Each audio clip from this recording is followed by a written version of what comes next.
Mari wanted to see America. Piper wanted to host an African exchange student. But she's white. This is a white South African girl. She's been dropped into a house of blacks. And against the odds, they formed a friendship.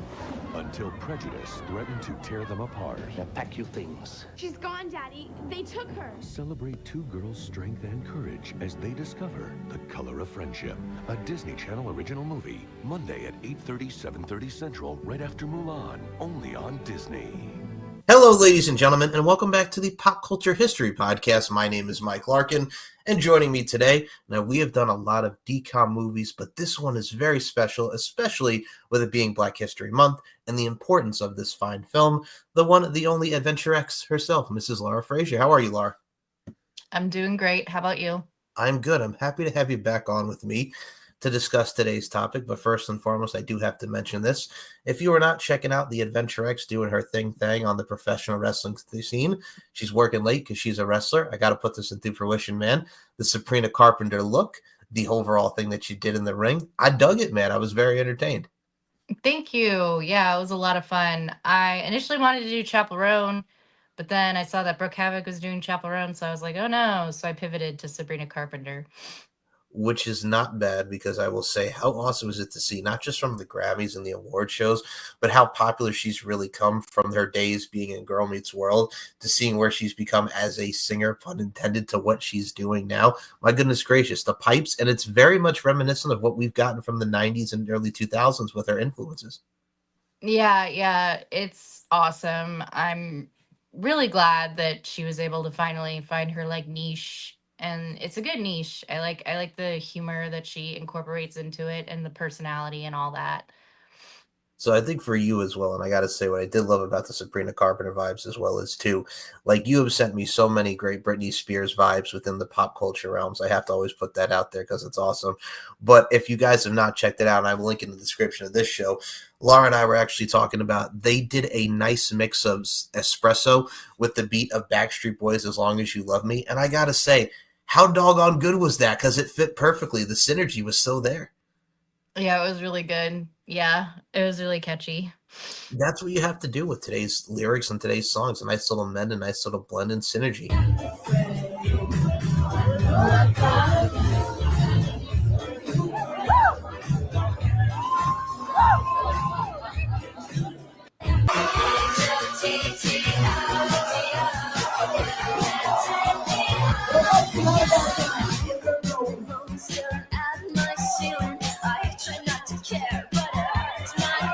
This, the Adventure X, the Adventures in Science. Man, listen, we talk about everything that goes into the character development, everything that went down here.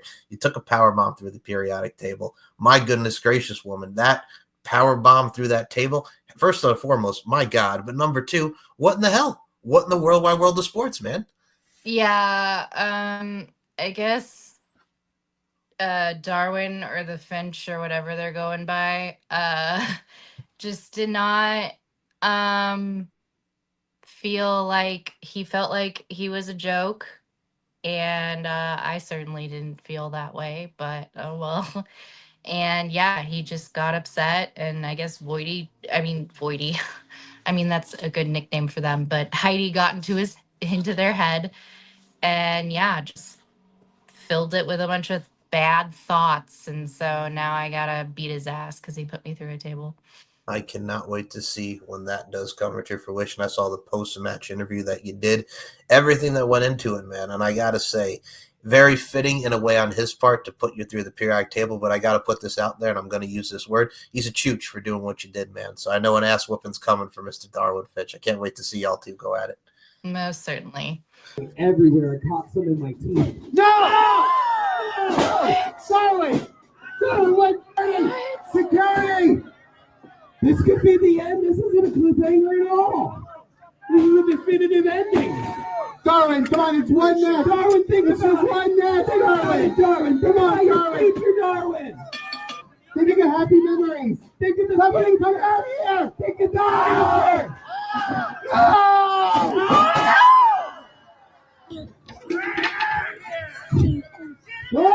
Get these guys out of here. As you can see, I'm not control. But that time that they spent in my mind opened a lot of doors and had me come to a revelation. Be quiet while I'm talking. We should have been the tag team champions here.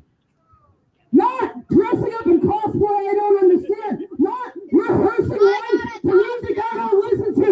We should have been concentrating on matches. And it's always me looking like a joke at the end of it. When we got a show coming up on April 12th. And it's you and me. Yeah. We'll find out who the real joke of Adventures in Science was. I say was because Adventures in Science is dead. Shocking. Shocking and disgraceful.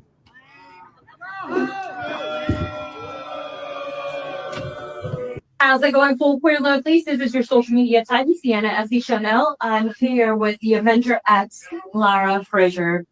Now, Lara, fortunately, had a unsuccessful victory against the team of Richard Schnary, Auntie Heidi, Dave Ruggedy, and Big Sal in a 8-person elimination tag team match. And we all saw what happened where Darwood Fish really betrayed you big time. How are you feeling about everything that is going on? I know it's like a lot. Not great, to be honest. Yeah, I really thought I was there for Darwin. I really thought I showed him as much support as possible and gave them so much grace and patience. Because I know what it's like to hate yourself, and I know what it's like to go through that, and I know what it's like to overthink every word anyone ever says to you. But I really thought that we had each other's back, and I really thought that it was all good. I really thought I could trust him, which is hard. It's hard to earn my trust, but I really thought I had it with them. And yeah, in April, if I have to beat the self-love into it, I'm going to do that. Okay. Look what you made me do, Darwin. Are you ready for it? There you have it, folks. The Avenger X, Lara Frazier. Stay tuned for all the updates, including our next show, April 12th, for everything related full queer wrestling variety related. I'm your social media titan and correspondent, Sienna Anthony Chanel. Take care. And etc., y'all. Alrighty, and if y'all want to check out those links, that will be in the description as well for everything Lara Frazier on the Hood Slam front and some Sabrina Carpenter entertainment, if you will. So, speaking of entertainment, this particular movie that we watch, folks, The Color of Friendship, for those who have never seen it, it stars Shadia Simmons, and for those who may have remembered that name from the Disney Channel, she played Nebula and Xenon the sequel. It stars Lindsay Hawn as Maury Buck. It stars Penny Johnson as Roscoe Dellums, Carl Lumbly as Congressman Ron Dellums. A name you also might be familiar with is Melanie Nichols-King, who plays Flora the Maid. Now, I'm going to say this, and I actually totally forgot she was in this show, but it kind of brought back a memory. So Melanie Nichols-King was actually the one who played Jules, the mother of Jet Jackson on the famous Jet Jackson. So she would actually be in the show as well. That's why I was like, I'm watching the movie. I'm like, where do I know that face from? And then I looked it up, and I'm like, okay, it makes sense because of the tie-ins around that time. Cool. And I got to say this as well. And before we even get into the movie, my earliest memories of what we're seeing, and again, Black History Month, very important in today's history. And I don't mean to talk about it in today's society, but I mean, I look at it like this. With how everybody is looking at Black History Month, I know Linda McMahon has gone out and said that, we'll defund schools that teach it. Some of them are like, hey, but what if we teach it very carefully? I've always looked at it like this. It may not be a great part of history because it's not. It's absolutely horrible and led to a lot of tragedies, but it's still history, and it's very important to talk about it. Yeah, certainly. I think a lot of history that is taught in schools is very watered down and kind of full of propaganda in favor of the United States. At least here in the United States. I don't know how it is elsewhere, but here in the United States, I just feel like, even at the best public schools, like I went to some of the best public schools in California, and I just feel like it's just very watered down, and it doesn't really cover what racism is, because I think there's a lot of people out there who really believe that racism is just like slavery or segregation. Um, but it's more complicated than that. And there's a lot more to it that still is unfortunately a problem in this day and age. So yeah, I just really feel like it's an important topic to discuss. It's not a comfortable topic to discuss, but it's important to, like, you know, reflect and self-reflect and see where, you know, you have benefited, like myself have benefited as a white person from racism, and how, you know, we can do better going forward. So I am right with you on those sentiments, just because I look at it like this. Like, a lot of the books that we read during our school tenure, like I remember like I'll say my freshman year of high school, right?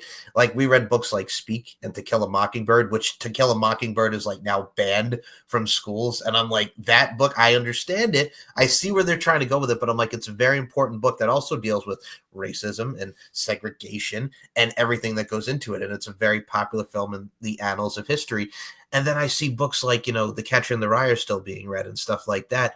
There's books out there that are really important that we could teach our children. And like you mentioned, it being watered down, stuff does happen. You know what I'm saying? It does happen. But in day and age, I think we can learn to be more adaptive. We can grow and we can evolve. That's the perfect thing about life and being a teacher in itself. You can help these kids stay on the right path. There's a big picture to everything. But in today's society, like you mentioned, we want to water it down, and we really don't want to get to the root and the grasp of what's really important and what we're teaching. Yeah, definitely. I'm right there with you. And I think I've always viewed it. I think you can concur with me on this. When I look at racism and everything, like, I was just myself, I was taught just like, you know what? And I don't mean to get too spiritual, but we're all God's children, number one, but also number two, it shouldn't matter the skin color or what they are. We're all equal as people. You know what I'm saying? We all live, we breathe, and we die, but also at the same time too, we're learning a lot of things. Doesn't matter the colored skin, like I mentioned, but we're learning everything. Some people learn at a different pace, but we're all learning. And that's the overall longevity, excuse me, of what we get to see. So I've never been about that. I never understood it. And I think, unfortunately, like you mentioned, today's day and age, and I even hate to say it like this, but I'm going to put it in the bluntest terms possible, Miss Lara Frazier. I think we're moving backwards instead of forwards, if that makes sense. Yeah, it always feels like, you know, like one step forward or two steps back, or two steps forward and one step back. Like, we're like progressing, but then there's always like pushback against the progression. And it sucks and it's annoying. But like, you know, human beings, it's hard for us to adapt. It's hard for us to like accept change. So it's an uphill battle, but it's definitely one worth fighting. Oh, agreed. And I've said to myself many of times, and I mean, and excuse my language, but I'm going to say it. I've always said this, like, why the fuck does this matter when we have bigger fish to fry? Or why does this matter when we could be focusing more on this? And I think it's just our divisiveness and how we want to go in all different directions instead of focusing on the main points of everything. That's how we are as human beings. And I think with what we do when we discuss this film now, and the film we're touching upon, folks, is The Color of Friendship. This was in a pivotal time where Disney Channel and Nickelodeon were putting out a lot of great stuff that focused around Black History Month and racism and racial stuff. Like, I remember around this time, Smart Guy had the episode where Yvette gets the job at the mall. Well, she doesn't at first, but then she does. And then, you know, it's like, hey, I want you to follow that person. And it's a black man because black people steal. They said that legitimately, this is what it is. This is how this person's operated. And then at the end of the episode, you find out that the person who owns the company is an African-American gentleman. So, hello. So that was a pivotal point I remember from Smart Guy. I even remember Our Friend Martin, which was a very popular movie about Martin Luther King Jr., where it was very much like a cartoon-esque, but they showed real-life things that Martin Luther King Jr. really fought for. And then I even go back to the That's So Raven episode, where Raven sees a vision of the woman's like, I don't hire black people. I remember that one, yeah. Yep. So it was so important to really see this. And as an 8-year-old, I'm going to say this right now. When you're talking about the N-word and you're saying this, I'm going to say my ears. It's just like, hot damn, they were going into something heavy here, but it needed to be taught. And I think this is one of Disney's, I'll say it, it's one of the best DCOMs that they've ever produced. Most definitely. I know it won an Emmy. I don't know which one it won, but it won one. And I know other DComs have been nominated. I don't know if they've won, but yeah. No, But yeah, I definitely think it covers it in a way that's very real, but still understandable for kids. Like it's still appropriate for kids to watch. I have to ask you as a sidebar here. Like I mentioned, Shadia Simmons as the main character, Penny. Looking at her here, and then she does Xenon the sequel a year later, replacing Raven Simone's role as Nebula. How crazy is it to see the difference between this character and then she's Nebula gushing over Protozoa with Kirsten Storm and the Galaxy is Ours, My Girl. Like that's a hell of a mix. You know what I'm saying? Yeah, I'm more tripped out because the girl who plays Mari ended up being a movie surfer for like a really long time. That's right. So, yeah. Yeah. Now that you mention that, yeah, I see the face. That's right. Okay. Like she plays like this white South African, and then she's like Disney Channel movie surfers. Like that's right. That's right. That was real weird. But I gotta say, everybody played their part in this so well. And I think with that being said, let's hop right into this bad boy, man. So we open. It's 1977, Washington, D.C. U.S. Congressman, African tribal drums are playing from Senegal. The student exchange kick. She's here. She's ready. She wants to be in the part of this program. She's been bothering her parents by being Shadia Simmons. And then finally, it's like, okay. And then we cut to Dundee, South Africa, which I've never heard of Dundee, South Africa. But I gotta say, I'm just saying, like I know of like other parts of South Africa, but this was like a new one for me. Have you heard of Dundee? I think this was the first time I even remembered Dundee, South Carolina. I know Johannesburg, but Dundee, South Africa, no? Did that ring a bell or no? Not really. It only rung a bell in me watching the film for the first time, like when I was younger. Yeah. Same, but I'm just like I'm thinking like Johannesburg, but no, okay, Dundee. So Mari, different to what we saw from Penny, was the fact that we got to see Mari sitting around. Here comes her father, the policeman, the mother's there, the little brother. And one of the pivotal parts of that is she wants to go to the U.S. and she wants to experience America. But then the busboy comes out, knocks into the guy, and he calls him a kaffir, which is the South African term for the N-word, and he kicks him. Like, this shocked me just right from the jump because I'm like, okay, I understand the premise of the time period and how they act towards African American. But the kick threw me off, man. Like, the kick, I totally forgot. Like, this man literally went, bat, and kicked him, like, right down. I'm like, Jesus. Like, that kind of threw me off. I don't know if that threw you off, but I was already thrown off. I remember that scene. Okay. Watching it. So, like, for me, watching it back, I was like, oh, yeah, that's right. That happened. But yeah, it just goes back to what I say about like how it's very real when covering, racism. It doesn't pull any punches, but it's still like digestible for kids. I'm right there with you. And I mean, I look at it from a stance too, like, well, like this, I love how they just showed the difference of 1977 Washington, D.C. mixed with Dundee, South Africa, and the just overall strictness that it was. I mean, her father, like the best thing about this, like I think that really incorporated was like, oh, you'll be homesick. You'll be back within a week. And I mean, I know we're jumping around, but it's like, she's ready to make that call. Like, hey, I'm here at the airport. I'm not expecting it to be a black family and a black congressman. And they're just sitting there like, okay, she's thinking he's a white politician. And they're like, oh, you know what I'm saying? So there's that nice little contrast of like, I wasn't expecting it to be a white South African. So they're thinking it's like black African-American, black South Africa. And then culture shock. Here is this young white girl who wants to experience America. And I got to say, Melanie Nichols King of Florida talking about the Weaver bird and like that's all different colors and everything. And just like they're not in the cage, they're out there spreading, they're free. I love that imagery of what would be to come. So I got to ask you, what were your thoughts on Melanie Nichols King of Florida and how they really tied in the Weaver bird there? I really like the story she told about it, about community and about how they like have big nests and they share community. It's very socialist. I appreciated it. I concur with you on those sentiments as well. I mean, I look at it from a stance too as well. If you can have an important message of unity and how it's so important for people to like, spread their wings, so to speak, I'll make an equivalent of this. And I'll go the cartoon route. It's like when Hey Arnold, they're talking about the Pigeon Man. And the reason why I make the Pigeon Man reference is because he's like, I don't understand people, but I understand birds. And, people don't treat me with disrespect. The birds love me, all different kind of birds. And the pigeons, they take in what I give in. Like, it reminds me of that. It's like a pigeon man, but mixed with like the Weaver bird, so to speak. I know that's a weird analogy, but you get where I'm coming from.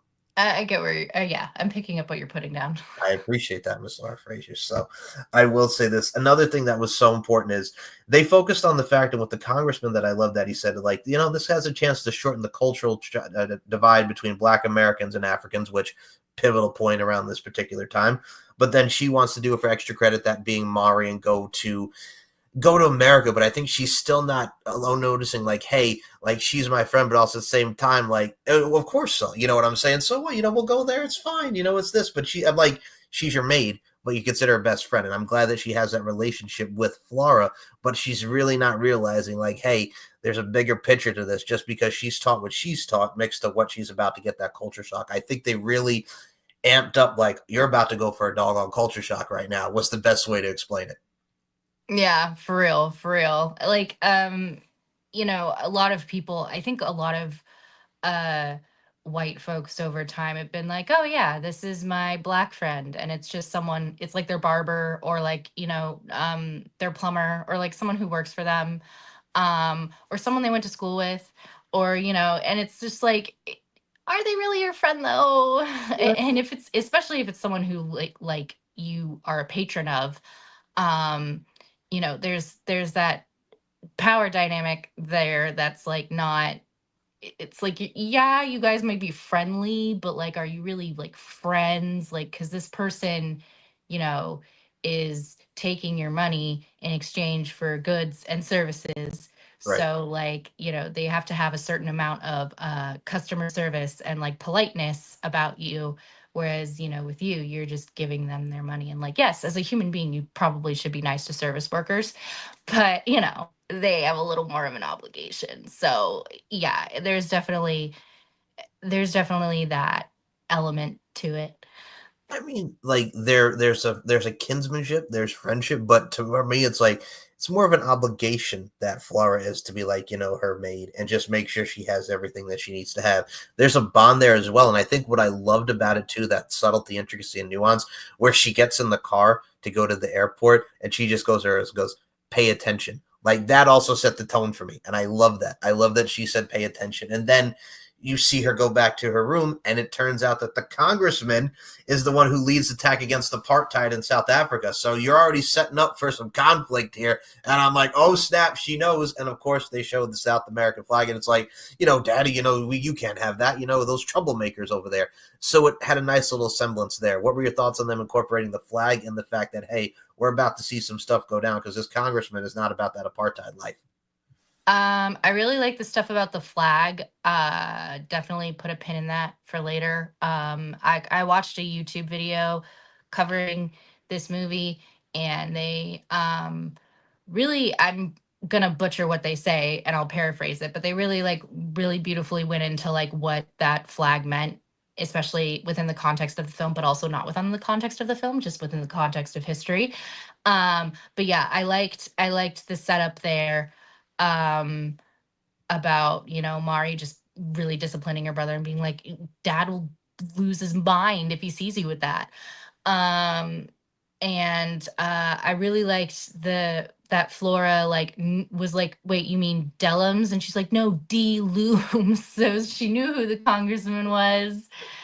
And yeah, I liked the seeds that they were planting with this. It was very well done. Very good storytelling.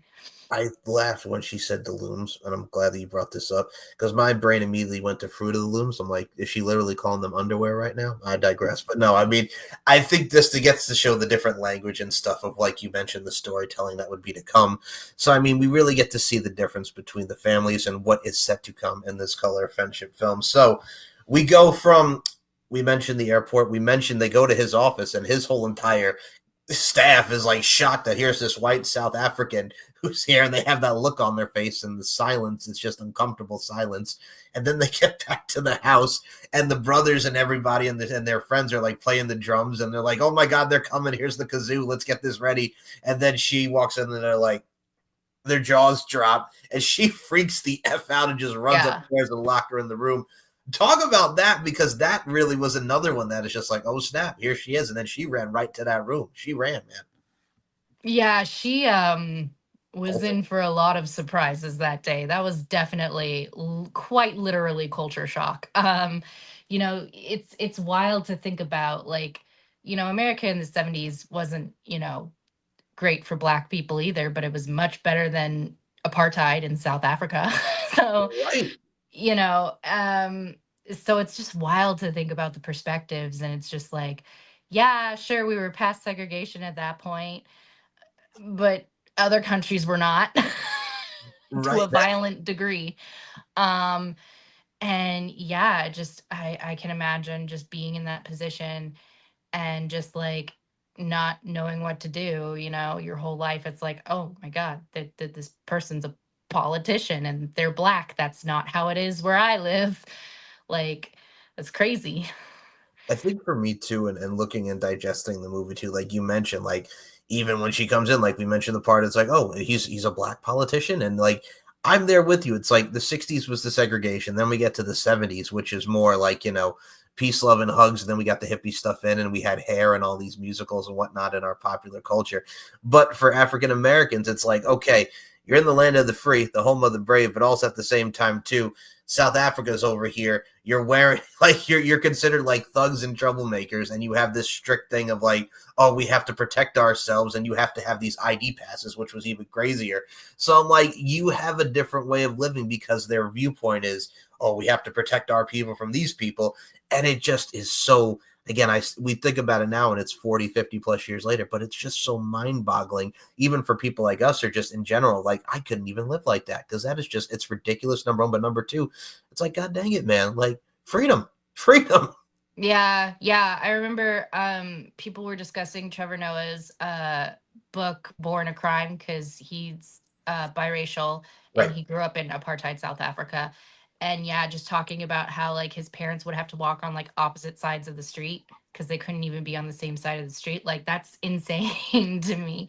It's like, we're all people. Like, how did we get to this point to where like we're so obsessed with skin color that we're having people walk on different.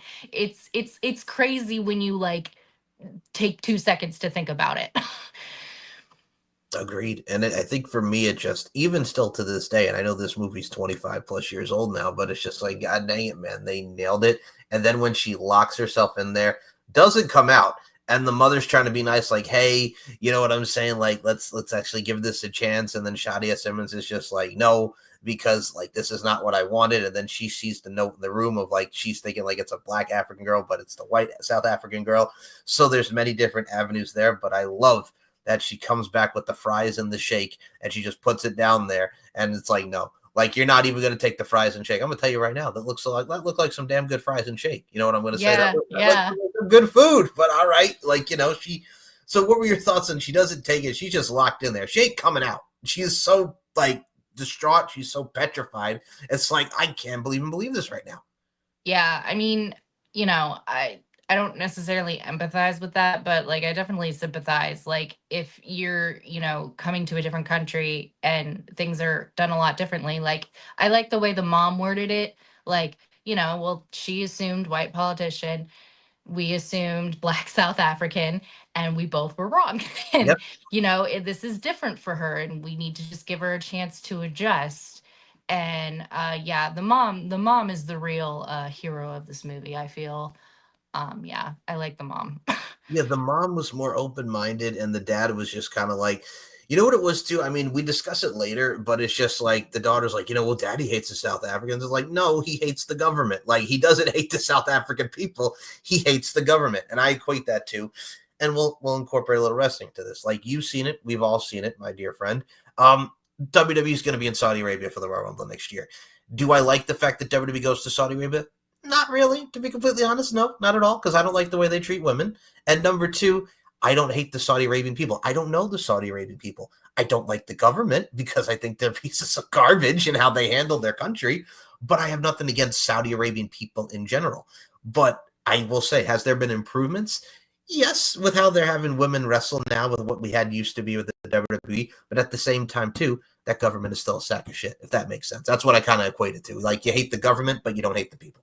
Yeah, and it's kind of hard for like, you know, I feel this right now being in the United States, but it's kind of hard for the people to, you know, do pushback because, you know, it's like, well, what do you do? It's like, I don't like this.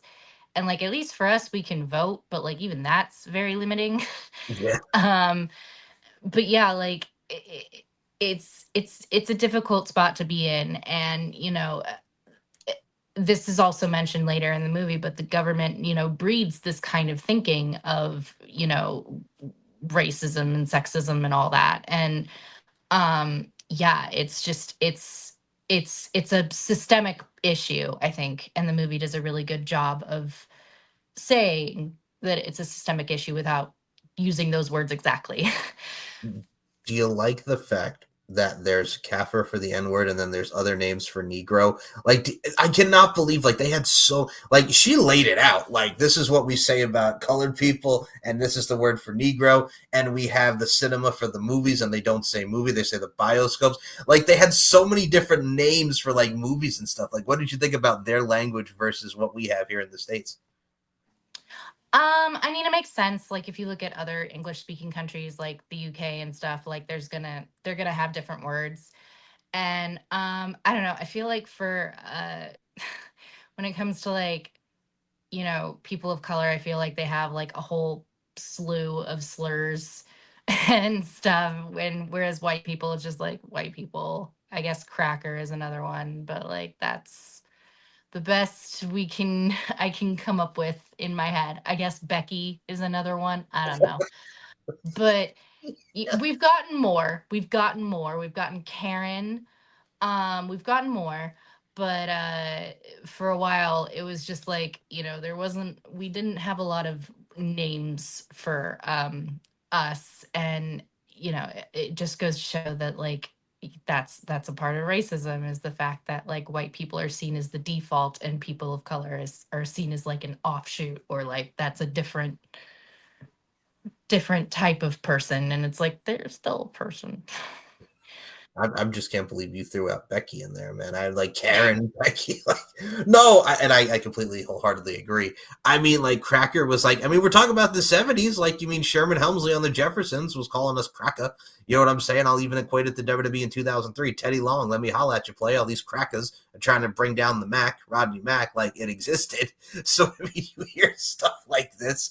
But yeah, I don't think, I mean, Whitey could be something else. Like Whitey would probably be another one, but yeah, but no, in this particular scenario, as we were seeing it, she laid it out the groundwork, and I gotta say right now, the father was ready to like pretty much tear it up because she thought like, oh snap, did she call you a Kaffir? And she's like, no, I mistook it. Like this is not what she meant. She was not calling me a Kaffir. She said I would not call you this. Yeah. And I did like the fact, and I know we're bouncing around, but this sticks out to me, and it actually got at my heartstrings a little, where she's in the library and she's got the book Roots, which is also based off what we've seen with the miniseries. So she's reading Roots, and they come down there, and he's like, that's a very important book in history, talking about slavery. You should read that. And she just wants you to know, like, I hope you don't hate me. Like, I was not calling her a Kaffir. It's like, I don't hate you. I just am not fond of the government and what you were taught a lot of bad things. And I thought it was a nice, very wholesome moment that the father, who was very trepidatious about this, kind of had like a little bonding moment with her. I thought that was also very nice. Yeah, and I liked that they brought up, because I don't remember this, but they brought up that it was very eye-opening as to what slavery was like in the United States, which leads me to believe that prior to that, they probably had a very watered-down view of what slavery is. I mean, there's still problems like that throughout schools in the United States today, but like, I feel like Roots probably, you know, with that context broke some ground there, and it was like, well, no, it wasn't that great. It was awful. It was horrible. It was horrible. It was the worst ever. And yeah, I'm glad that, you know, it just goes to show you that art can be a very powerful and influential thing. And yeah, I'm really glad that you know, shows like Roots can exist to help educate us and make us more aware of, you know, our world and our place in it. And yeah. I like your style. I also equated to, like, in the 80s, there was that show North and South with Patrick Swayze, and it focused a lot on the Civil War and really things around that time that focused on the North and the South. Again, stuff like that's very educational from a miniseries standpoint. And I mean, with this particular scenario here, I also laughed when they're in her room and she sees Casey and the Sunshine Band. And she's like, my brother loves that, but he would go nuts because, and for those that don't know, Casey and the Sunshine Band, it's one white guy and a whole African Americans. There's only one white guy in the group. And it's one of the greatest groups ever of the 70s. That's equivalent to what the 70s were, Casey and the Sunshine Band. So I laughed at that culture shock just because of the fact that the brother didn't realize, hey, it's just one white guy and the rest African American. But he likes the music. Give me a that's the way. I like it. Yes. But no, that really highlights a lot of that. I mean, if you even look at the posters, like she's got the Commodores with Lionel Richie over here. She's got Diana Ross over here. Like, that is a whole big thing that really represented that particular time period. And I mean, I got to bring this up as well because one of the next parts of the movie. So she finally gets up and she wants to stay and she's going to ride this through. We go to breakfast and she's like, I'll have Russell's and sausage and bacon. And they're looking at her like, what? And then she's like, do you have a maid? And she goes, oh, yes, I have a Flora. Okay. So I'm going to treat you equally. And, you're going to eat when I say and what I say. And how about some Sugar Loops? And I'm like, she gave her some freaking cereal that is called Sugar Loops. Goodness. Like, what were your thoughts on that big culture shock? She was right there. Like, I'm going to have some Russell and I'll have some sausage. And if not sausage, I'll have some bacon. What were your thoughts? Yeah, that's wild to me. Like, I don't know, like, I guess maybe it's different with South Africa. I mean, obviously it's a movie, so Right. They were obviously trying to tell a story with the dialogue. But like, I don't know. I'm the type of person where it's just like, okay, what are we having for breakfast? Oh, we're having this. Okay, cool. Like, that was wild to me. Like, I could never imagine going into someone's house and being like, oh, okay, so I want this, and this. It's just like usually like, what do you have? Okay, I'll have this Yes. based on what you have. Wild. I think for me too, I look at that too. Again, it shows, like we mentioned many a times within the forum, there's a lot of cultural distinction here, and a lot of cultural difference. But I think what really gets me is they're driving through, which pretty much the best way I can describe it is the hood of Washington, D.C. And then she gets startled because the dude, she's like, it's okay. He just wants to wash the window. And he's like, does he have an ID? And I'm like, Jesus, like they're really bringing it to like the real realm here. And the dude's just like trying to make some money and he's washing windows and he's trying to do all these jobs because he's like, he's not in the best financial means and he's just trying to do the right thing. Like, what were your thoughts on that? Because that's another thing. You get to see like the townships, as she called it, like she's in the hood of Washington, D.C., like she's in the hood. And then the dude just wants to wash the windows and she's startled and scarred. What were your thoughts on this whole particular scene here? I really liked this scene because the mom at one point, like the girl, Mari is very like, oh my gosh, what's going on? And the mom's just like, I mean, America's not perfect. We have our problems too, which is true. True. Very true. I'm glad they said that plainly. Of course it was like, 1970s and this movie came out in like 2000. So like, maybe, yeah, whatever. But yeah, I liked that they weren't trying to be like, oh, America is so much better than South Africa. It's like, no, we have our issues. We have people who aren't doing well and who are struggling, and we could be doing better to, redistribute the wealth. And then when it got to the ID part, I liked the way Mari responded. Well, I didn't like the way but like I liked the way the character responded in the context of the scene, because she was like, oh, it's to keep them safe, it's for their protection, it's to keep them out of trouble, because that is what someone would think, Right.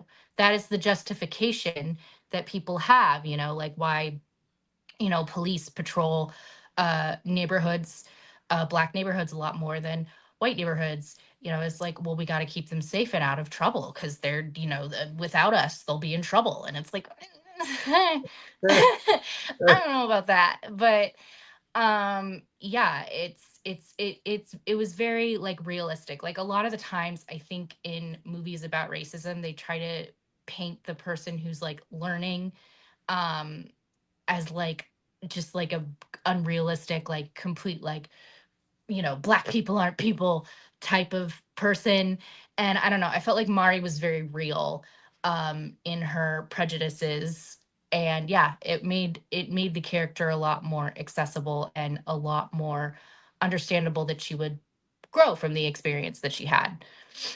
I think to add to your point, authenticity and genuinity and playing a role like this is so key. I agree with you. I thought she handled it very well because most of like the stuff that she's describing, because this is what she's like, oh yeah, that makes completely sense. Like, like who cares? Like this is what they do. You know what? That doesn't make sense to you? What? Like that realism. And then she, again, like we mentioned, the culture shock and the realism. And speaking of culture shock and realism, this woman goes to a mall and she's like, oh, black and white people here, everybody's together. Well, what is this? Like, because she's not used to the mall. So she's in the mall.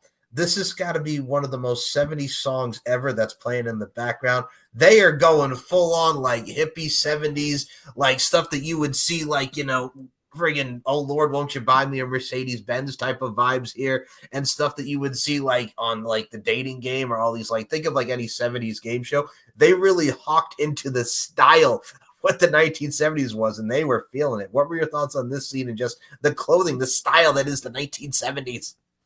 Yeah, it wouldn't be a decom without in the 2000s without a trying on clothes montage, I feel. Yes. It's funny because I just saw the movie Heart Eyes, not to like derail the conversation, but I just saw the movie Heart Eyes in theaters, and they had a clothing try on montage, and I'm like, I have not seen that in a movie in so long because like I feel like that trope got played out for so long, but then this movie did it and they were doing it obviously for like laughs. But yeah, it was crazy to me. Like, oh my gosh, I thought we were done with this trope, but nope. First of all, I now have to check this movie out here. Heart Eyes, thank you. I will definitely check that out. But yeah, no, I mean, for me, and I love that you brought this up because I'll equate another 2000 movie to this, and you're not derailing from the conversation at all. I look at it like this. Look at Life Size with Tyra Banks. So like when C'est La Vie by Bewitched is there, and she's trying on the clothes, and she's all happy. Look at me, I'm Tyra Banks. I'm alive. Yeah. I'm a doll. Like that. Or even if you go back to 2 years before this, like when Will Friedle is with Elizabeth Harnois in My Date with the President's Daughter, and she's trying out this sexy outfit, and then the hair comes down, and she's just like all hot, and he's just looking there like, who is this woman? What happened to the friggin' uniform, like button-down chick, the President's Daughter that I had? Who is this woman? Like, it reminds me of stuff like that. Yeah, they definitely, even though it was tackling much different subject than decoms usually tackle, they were like, no, we gotta put in a trying on clothing montage, because we just have to. It's a decom, we have to. But I think what's great about it too that I love, because it gets to show like not only is she learning the culture, and I'll skip to this just for a second because this is my 70s and this is growing up with my mom who loves groups like this. Like they legit had Sing a Song by Earth, Wind and Fire playing in this movie. Like they're eating ice cream, they're eating hot dogs, they are friggin' bicycling, they're rollerblading, they're dancing and just doing this. And then the mom joins in and they're like doing the robot. And I'm just like, what? Like they're showing all of them getting along, and it's a nice montage of what we'd see to come. But I thought that was a nice little zest of the style of what we're going to see, them learning each other's cultures and her really adjusting and them becoming friends. But another thing I mentioned the mall scene. Man, they got the telegrams going. They're singing the happy birthdays. It's very like, back in the day, like 50s-esque mixed with the 70s. And then the Shadia Simmons character friggin' is just like, hey, what? It's not her birthday, but I wanted me some ice cream and cake. Let's get it over here. But the integral part of it was the waiter accidentally spills the ice cream on the guy. And then you distinctly, what I love about this scene is Mari, don't hit him. Like that stood out to me. And then we're waiting for the reactions. He's like, I'm sorry, man. I didn't mean to spill. He's like, it's okay. It's okay. Just, is there anything I can get for you? Yeah, this Sunday. It's good. And then that right there shows the difference of like, he didn't kick him. He didn't get mad. He's just like, hey, man, it's okay. I would just like it Sunday. Like that different distinction really got to me. I love the subtleties in that scene. Yeah. I mean, I think in the United States, there would still be like some anger, but like obviously he wouldn't kick him. Right. Or I mean, if he did, he would immediately get in trouble for that. But yeah, I liked it. That's how you should respond when a service worker makes an oopsie. Like, don't get mad and cuss them out. Like, just be like, oh no, it's not your fault. It's fine. Can I have a Sunday? And that's like what I meant too, as well, to add on to your point, because I'm like, yes, as Americans, like we would just be like, oh God, I got ice cream on me. Like we would be upset, but I'm not gonna deck the dude for like spilling. It happens. No, you know what I'm saying? I hate when people do that too. I saw a lady do it when I was young at the food cart at LaGuardia Airport. It's like she forgot a slice of pizza. They can make you another slice of pizza. Like just calm the fuck down. And it's like relax. And it's like fucking noon, and I just want to eat and then get to my gate so I can catch this flight. And I just want a slice of pizza. I just want to eat some pizza. And you complaining that you forgot one slice of pizza doesn't help the situation. Just let them fucking make you another slice of pizza. Yeah. Oh, but that's the point there. That again, it's the proper way of handling the situation. It made for a nice scene at the mall, and we mentioned the scene of Sing a Song and them getting the vibes going there, but. Dude, the school scene. So it's the first day of school. She's shocked that they're actually going to her school, because she's like, aren't I going to another school? Don't I have to wear uniforms? And she's like, no. Okay. So she's learning like there's a dress code. This is how schools are in the United States. But then she's like, she sees that long ass line of just like, here's the student transfers, the foreign exchange students, and there's long ass line. She bumps into the football player, and the football player looks there, and she's just like, here's your books. And he's like, you're supposed to say you're sorry. And I'm like, you dick. And then Shadia Simmons is like, she's sorry. Now, just stop it. Like, it's okay. It's not a big deal. And then she goes to the back of the line. What were your thoughts on Shadia Simmons sticking up for her here and just the douchebag football player? I mean, the douchebag football player is pretty real. Like, that's the real thing. But I like that Piper came in, or Shadia Simmons plays character Piper, came in and was like, dude, go away, screw off, fuck off, like, and just just calm down. Like, some people they just have a stick up there, especially teenage boys who think they're the shit. They get so weird about stuff. But yeah, I'm glad that Piper was there to back her up, because like Mari doesn't deserve to be spoken to like that. So I will have to speak for all teenage boys, since I was one once upon a time ago. I will say this. Did not have my stick up my ass, but I will say I've had toots before, so I understood where he was coming. Not to that extent, before anybody says anything. But I get it. I've been around it too, as of you. We've all been around it, where we have like the stick up our ass and we just get angry. It's the teen angst, if you will. It's the teen angst. But I look at it from a stance like this. The situation was handled perfectly from the movie sense here. And then, like we mentioned here, she goes to school. Everything is all hunky-dory. Everything is playing out right into fruition of them getting along. And then they come back to the house. And man, oh man, here comes the embassy. And what I loved about it is in the earlier scene where he's talking to the embassy, it's like, can you believe the fact that they're checking in to see where she's at and what she's doing? Like that humanizing as well, just what we've seen here and how the embassy and friggin' just controlling and wanting to see, are they safe? Where are they at here? What were your thoughts on that? And then later, fast forward, we get to see them at the house and they're taking her away. Yeah, I mean, it's crazy, but I totally believe that, I believe something like that would happen, given the climate of, apartheid and stuff in South Africa. And like, especially Congressman Dellums, who's been very vocal against that, apartheid.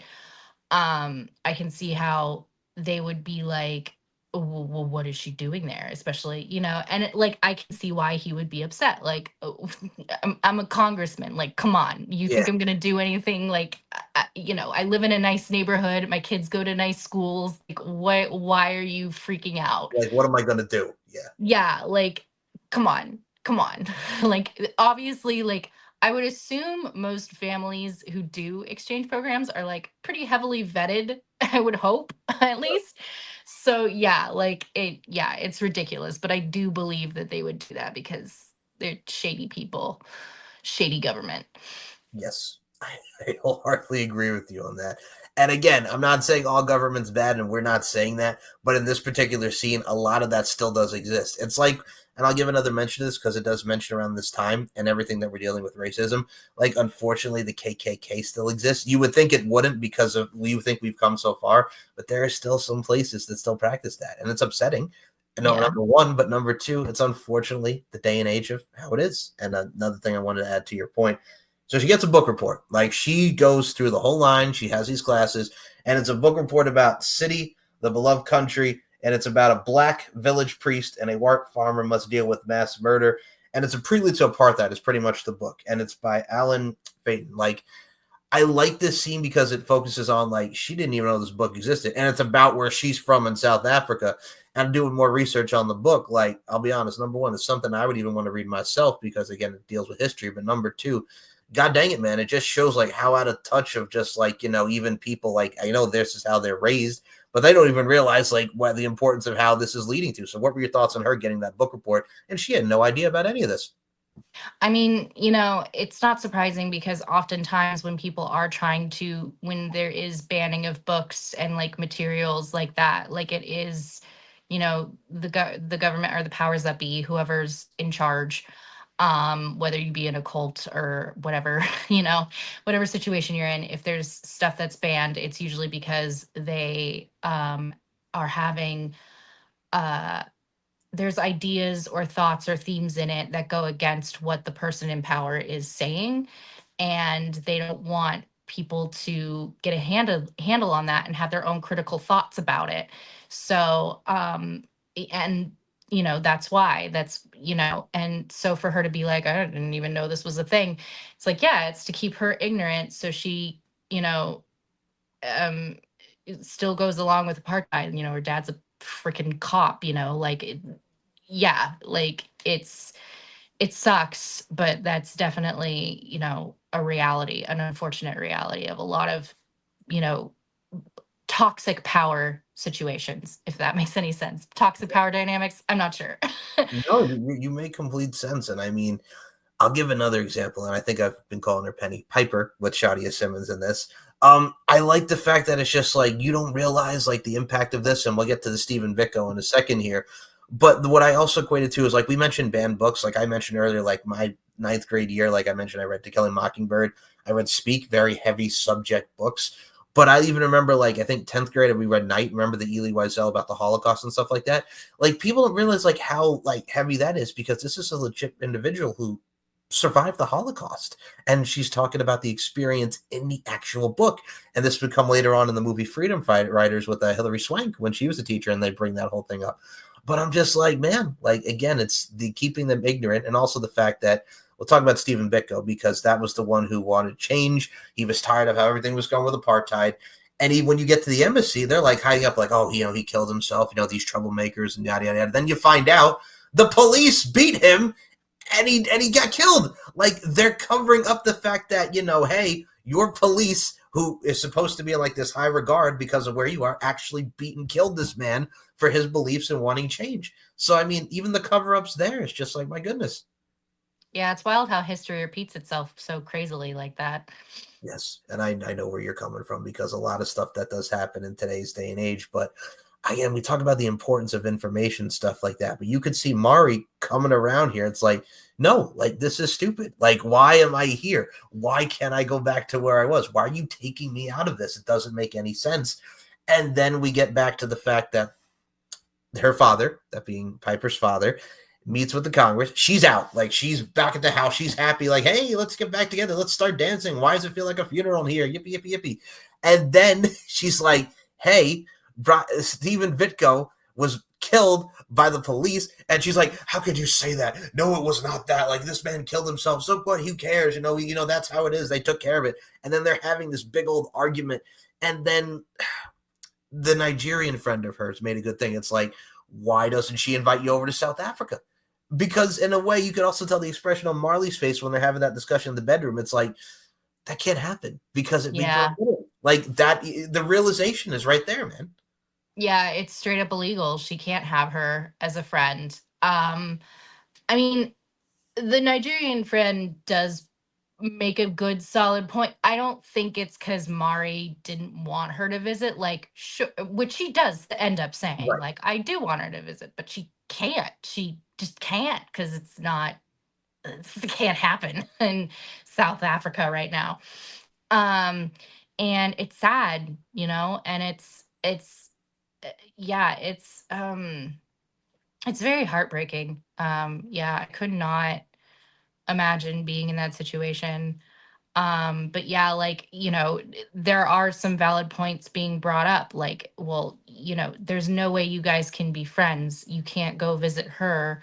uh she could barely visit you. Like, they barely let her back at your house. They're gonna ship her back to South Africa. Like, it's a very contentious situation, and it's like, how can you be friends in a situation that's so intense?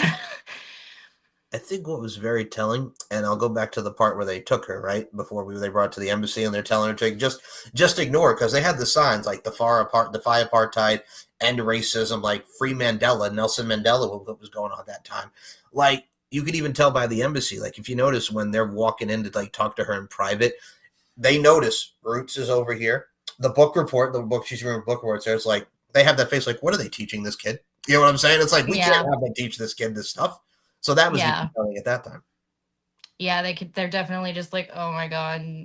Like, they're learning this silly, civil rights stuff. And it's like, yeah, and it's not silly, and we should be learning it. And yeah, but and it goes to show you, Mari was willing to push back against, at the beginning of the film, she probably wouldn't have, but because she's gotten more educated and she is more aware of the issues, she's more willing to push back against people who are upholding, a toxic, I say toxic like it's like a relationship or something, but like, a very bad systemic problem. Yeah, it's definitely a really good, it's definitely a natural progression, that I really appreciate, that they just told the story really well. Let's just put this into the forefront here, because since you keep saying toxic, you're just thinking about Britney Spears. It's okay. No, I'm kidding. But I look at it from a stance like this. We say this many times, and for me, like, I took notes with the movie, and I know we've been jumping around today's episode, but like, I understood the plot, and I always equate it to today's day and age, because people don't educate themselves on stuff, and it becomes very frustrating because people want to believe a certain narrative. And it's like, if you don't educate yourself and you believe in ignorance and you see it for this narrative, and it's the narrative that you want to believe in when it's actually not the correct narrative, and you want to just educate yourself because knowledge is power, I just don't understand and can't grasp people like that. Again, it's how society is, and there's people like that in today's society, but I really wish more people would educate themselves. That is like the big thing for me. That's a big component. Yeah, I think a lot of it is just, in the United States, I feel like our education system has like really, like, since Reagan defunded the schools, like, it's really just gone downhill with schooling. I was fortunate enough to go to, again, some of the best public schools in the state, but that's because, like, I grew up in a wealthy school district, but like, not everyone, is as fortunate as I was. So like, a lot of people just do not have the critical thinking skills to be able to, discern what's propaganda and what is, actual, like, reality. And, when you're taught something for so long, it's really hard. And I know I've even struggled with this, to believe that, what you thought was true wasn't true. But it is something that we all have to do in order to grow as people and as a society, and to just be better towards each other and learn how to be better towards each other. And unfortunately, like, I don't know if there's any way to make someone do that, but yeah, it's just a realization people just got to come to. And I look at it like this, and I'm with you because where I went to school on Long Island, I was with a lot of the Richie type of kids vibes too. Like, I was very lucky with the school district I went to as well. And I mean, I friggin' remember learning all this stuff. I mean, if you even look at books, like learning about the different Shakespeare books that kind of deals with today's society. Like, we watched She's the Man with Amanda Bynes and Channing Tatum because we read the book that was based off that movie in English class my senior year. So, I mean, it's like we get to see our cultural side mixed with pop culture, so it made for a nice blend to better understand the portrayal of what the book was saying and how the movie was interpreted. And with this particular movie as well being interpreted, like, I mean, she comes back, they have the fight that we mentioned, and I like the scene where she's sitting on the bench and the father is just like, you were taught a lot of bad things, You know what I'm saying? And, you're starting to realize what it's like. And it's like, I got angry at the fact, and she said it herself, like, that she can't come visit me in South Africa. And she was legit angry. That's why they had the fight. And then they kind of bonded. And then he talks to them about the Weaver bird. And then you get to the festival, which I like the fact that the Nigerian friend gave her the flag. I thought that was very nice. It was a nice gesture. He makes the speech about Eisenhower and how different races and different colors and everything that really, really brings everybody together. And it really does bring synergy to the world and people as itself. And then she takes the flight back home to South Africa, and they say their goodbyes. And then you could see like their family's perplexion, because the father, this is the same father at the beginning, she'd be homesick. She'd be back in a week, which was not the case. And then she's happy to see her family. But then she runs out the car, goes to Flora, gives her that hug, and she shows in the jacket the flag. And I'm like, that's cool. And then she frees the Weaver bird, and then we go to credits. Like, that whole scene at the end really shows the lessons that she learned and how key that was to the making of this film. Yeah, no, it's an amazing ending. And just to think about how powerful her having that flag sewn into her vest, like, that's literally illegal to have. Her dad's a cop. And just to think about like the real life counterpart to this character, because it was based on a true story. Apparently she went back and to go and fight against apartheid, and apparently she like disappeared, and the Dellums family never heard of her again. So it's to be believed that she, died for this cause. So, which is just wild to think about. And it's very haunting, but it's also very beautiful to see in the film. And I think that's, again, great storytelling, being like, hey, I'm here for you. I paid attention in America. I learned, I see what you mean now. And then letting the Weaver bird go. And it's very symbolic, obviously. But I thought it was a very beautiful ending to this movie. Same. And I mean, I look at it from a stance too as well. First of all, like you mentioned about Mari not being seen again based off the true story and fighting for this cause and dying because of it. But I look at it like this, like you mentioned, it's haunting, but her being so noble and so brave in her beliefs and sticking to her guns, that made a lot of change. And that stuff kind of invokes a lot of change and invigorates a lot of people. And then as we found it at the ending, like you mentioned, based on a true story, 1986 anti-apartheid bill was co-sponsored by Congressman Ronald Dellums, and it was passed by the House of Representatives. And then fast forward, the first free elections in the history of South Africa took place in April 1994, and the Dellums family was there. So, I mean, it brings history from where we were in 1977 to 1986, fast forward to 1994. So it went through many different decades just to get freedom and peace as it is, as it should be. Yeah. No, I'm glad this movie exists. I'm glad they did a really good job with it, because Disney Channel original movies have covered sensitive topics, and I haven't always been so great at it. But this one, they did a really good job. I think they knocked it out of the park. And I would definitely recommend this if anyone's like looking to like, if they have kids and they're like trying to figure out like how to discuss racism with them. This is definitely a really good movie to share with them, because I feel like it's very real about the situation, but it's not like so intense that a child couldn't watch it. So for me, and it's funny because you watched it this morning, I watched it this afternoon. I'm going to be completely honest with you, Laura, as I was taking notes and actually really watching and educating myself on the movie. Like, I haven't seen this movie in like a long ass time, ladies and gentlemen. And I'm sure you haven't as well. Like, it's been a while for you too. But I'm just like, the key scenes I remember is because we see the bumpers that would go into the Disney movies when they would premiere. Like, I remember the scene that they previewed was her going back to the embassy. And then the congressman like, we got a white South African girl living in a black home. And like, that was the big thing that they highlighted from that line. And that was the two things I remembered. And I'm like, okay.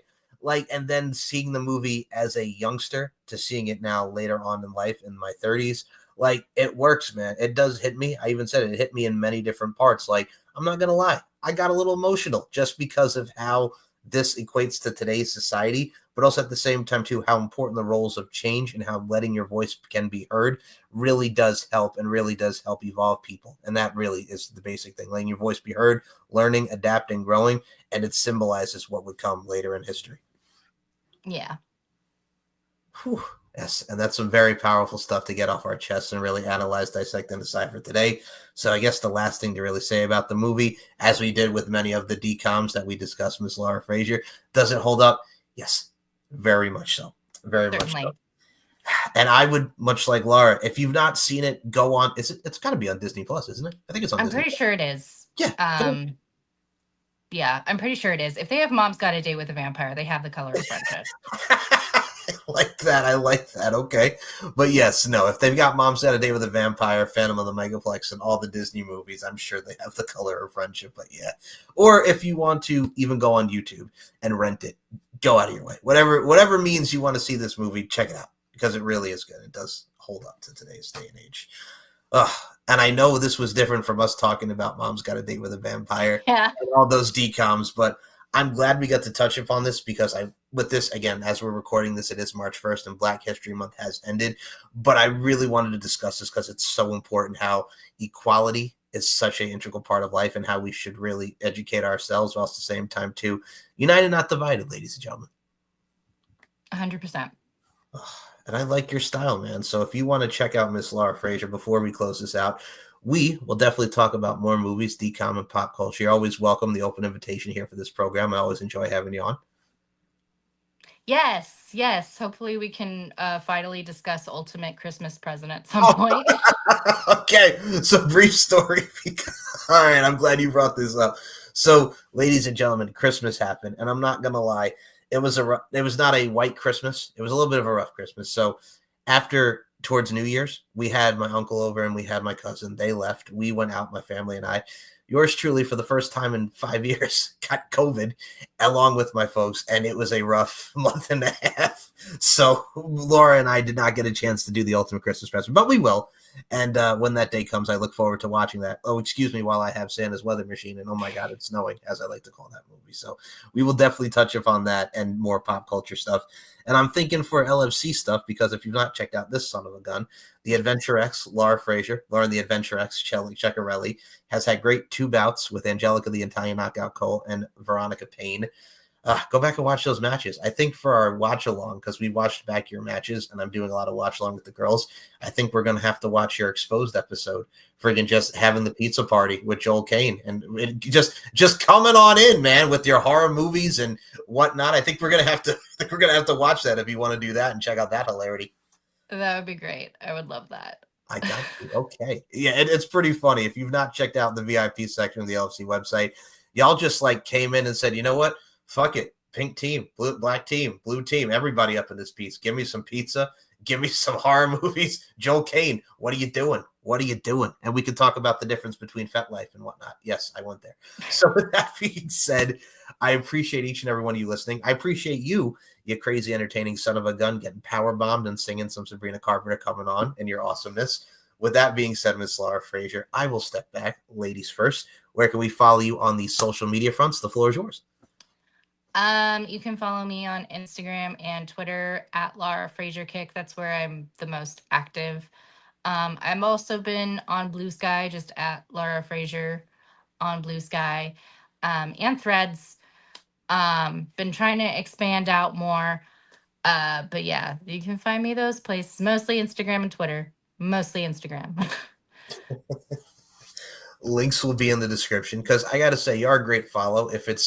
I think what I've always described your social media as, and I say this in the nicest and possible way, not just because you're my friend and also just because of the fact that I respect you. You're probably very not only vocal and you speak what you say and you mean what you say, but I also like the fact that there's entertainment and there's some positively proactive, but also honesty and bluntness and genuinity to it, which makes for a great recipe. Thank you. I appreciate that. You're very welcome. And I'm going to be honest, folks, so I'll plug my social medias. I do have a Blue Sky, but I'm going to be honest with you. I don't even remember what the handle was. I just started it. I'm trying to get adapted to Blue Sky myself. Is it a good form? Is it because I've heard good things. I know you've been on it. I mean, it's been pretty chill. I haven't had any issues on it yet. So yeah. Okay. Yeah, no, that was like a legit, genuine question because I've been thinking about getting on it myself and I started it, but I haven't gotten deep into it yet. So I'm definitely gonna have to check it out based on what you said. Okay. And the link, if y'all want to follow her on Blue Sky, will be in here as well, along with Twitter. So by the way, I mentioned TikTok. I think, did we mention TikTok? Are you on TikTok or are you still doing that or not? I am on TikTok. I don't post. I haven't posted there in a few years. I've been always meaning to get back to it, but like I really should. I really should because I hear there's money to be made on there. But I don't know. I'm just Fair enough. And if I'm being completely honest and transparent with you, I haven't posted on TikTok in 3 years, so don't even worry about it. I get it. So yes, all the social medias to follow this awesomeness over here. When she's not getting powerbombed through the periodic table, you could check out her doing her thing with photo dumps, man, too. I forgot to mention this as well. You put a nice little dump with some nice little photo shoots, man. I like it. That was a nice little collage you put out there, man. Thank you. Yeah, I've noticed photo carousels do really well with the algorithm. So yeah. I feel you. And of course, we've mentioned this many times, be respectful, ladies and gentlemen. I will put that into the forefront very, very vehemently. Be respectful and don't be a douche or a chooch. That's the one thing I will say. Don't be a douche and a chooch. I'm making up words as I go. But yes, be respectful and kind as always within these social media platforms, especially with a women like this over here. So with that being said, if you want to follow yours truly, it's Mike Larkin 92 on the YouTube front. We are getting over the 1,160 mark, which I appreciate y'all because we just started this YouTube channel back up. Keep on subscribing and keep on checking out shows much like this. There's Pop Culture History Podcast. There's Steve and Mike. There's the LFC Lingerie Fighting Championships Podcast. There's the Weekly Review. There's Uncaged. There's wrestling. There's pop culture. And there's a whole lot to put in the bluntest of terms. So check me out on Instagram, mlarkinmb and larkin_92 and smshow1 or mcl92 on the Twitter front. I refuse to call it X, and I'm going to put it here. F you, Elon. So with that being said, we appreciate you. We respect you. We love you. And as always, united, not divided. Check out The Color of Friendship. And Laura Frazier, do you have any final words before we close this thing out? Yeah. Don't be racist. Punch Nazis. Yeah. So with that being said, this concludes the Pop Culture History Podcast. I like your style, number one, and number two. I appreciate you listening, and I appreciate you for coming on as always, Laura. Thank you so much for your time. Anytime. Ooh, yes, it's true. Life is better with somebody to write to say what I need to say, and know my heart is coming through. I have been around the world, I've felt love come and go. It's hard sometimes to get back home, but always I know you have got my back, you've really got my back. You know who I am and remind me. So I just wanna say, even if I'm far away, you can always reach out. Don't shy away if you need somebody, and I come to mind. 'Cause you've got my back, you've always watched my back. I won't leave you behind. When life tries to steal your smile, you may feel lost or out of place. Count on me for whatever you need, a patient ear, a friendly face. I have been around the world, I've felt love come and go. It's hard sometimes to get back home, but always I know you've got my back, you've really got my back. You know who I am and remind me. So I just wanna say, even if I'm far away, you can always reach out. Don't shy away if you need somebody, and I come to mind. 'Cause you've got my back, you've always watched my back.